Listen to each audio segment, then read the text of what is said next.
Walt Disney transformed the 60s with marvels of picture and sound that wowed the world. His genius was such that he was always striving to make the movies better, to make the theme parks more amusing and enjoyable, and to enhance the Disney Corporation in any way possible. Mickey Mouse is a household name because of what Walt Disney was able to achieve in bringing pictures to life. As a boy, Walt liked to draw, and years later he got a job as a cartoonist. The first animated cartoons were already out, and they sparked his imagination. After many small but steadily more prominent jobs, he was able to secure his own studio and make short animations. His first big hit was Steamboat Willie, featuring Mickey Mouse. With the release of Snow White and the Seven Dwarfs, Disney had entered the world of full-length films. Notably, he released 101 Dalmatians in '61, Mary Poppins in '64, and The Jungle Book in '67. 101 Dalmatians used an experimental process developed by Eworks, a close friend and old employee. He used Xerox to copy the hand-drawn pictures and make the movie. After this, many movies were done in the same way. Mary Poppins had become famous for its catchy songs and unique storyline. It was also the best moneymaker. Walt Disney died on December 15, 1966 at 9:35 a.m. of acute circulatory collapse. When Walt died, the fate of the company was uncertain, as was the continuation of animated films. All of America was affected by his death. Children everywhere wondered if the films would continue their legacy of transporting the imagination to new lands. Roy Disney, his brother, took over the company, but with the success of Jungle Book, the production continued. It's what's really sad. The day that Walt passed away, everybody that worked for Disney Studios or any part of Disney felt they worked directly for him. And so everybody lost him. Everybody did. It was horrible. It was absolutely horrible. And so, you didn't have a father image. You didn't have a leader anymore. I mean, it was horrible. It was absolutely horrible because I don't know, there was just something about him that when you came to work, you were going to work for Walt. You just weren't going to work you weren't going to a job. You were going to work for Walt. And I think he was in everyone's heart. And so it was horrible. It was horrible. It's like Ollie Johnson said, and most of us did. They cried all night.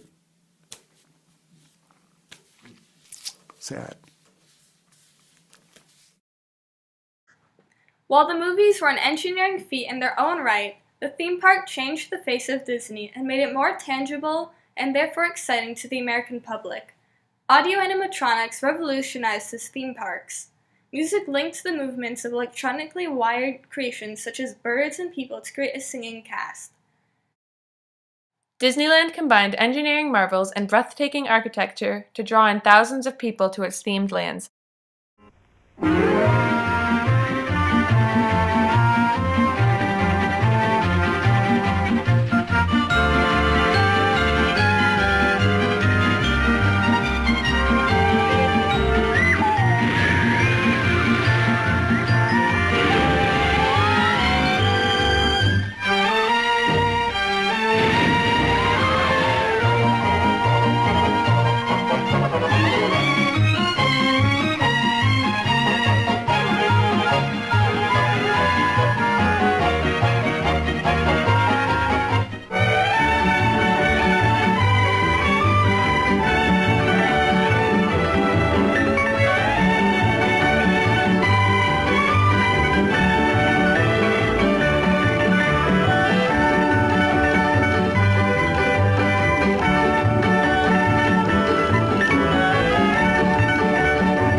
What youngster has not dreamed of flying with Peter Pan over moonlit London, or tumbling into Alice's nonsensical Wonderland?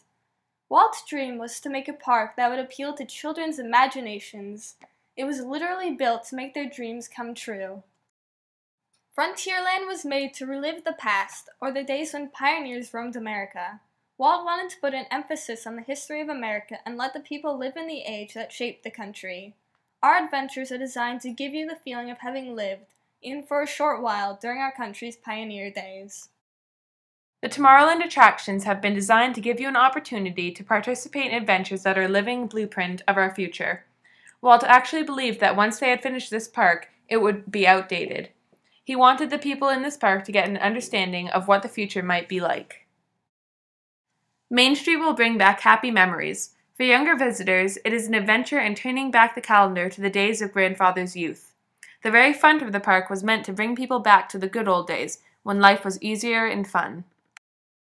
The Wonderful World of Color was Disney's weekly TV show. He had bought a spot on NBC to air his shows, and they were wildly popular with the public. Ludwig von Drake was created solely to be on the TV series. Other characters like Goofy were also seen. Walt himself hosted most of the shows. Live-action movies were also broadcast, such as The Prince and the Pauper in the first season, which ran from 1961 to 1962. Kids everywhere visited Disneyland year-round with their families. Their imagination was broadened as they experienced the wonders that Walt had conjured. The rides and movies that children and adults saw in the 60s have remained classics throughout time. Even kids' daydreams were affected by Disney's animations, and most were inspired to work with him when they were older to relive their childhood fantasies. Employees who reminisce about working with Disney often recall having a lot of fun at their job. The characters of many famous Disney movies were found waltzing around the park, greeting families, and posing for pictures. The 60s was a great time to visit Disneyland.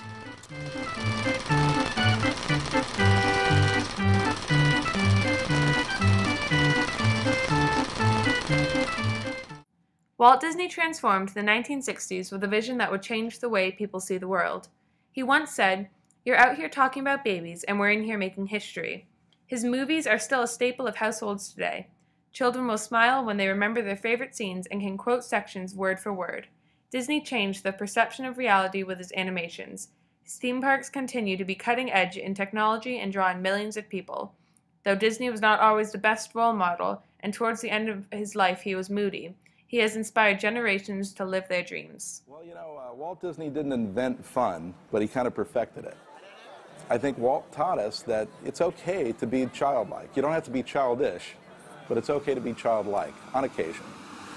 As people visit the park, they experience a Disneyland that is as vibrant and relevant today as when it first opened in 1955. Disneyland is 50 years young. It's ageless. And as the world changes through the years, we can be assured that Disneyland will be with us always.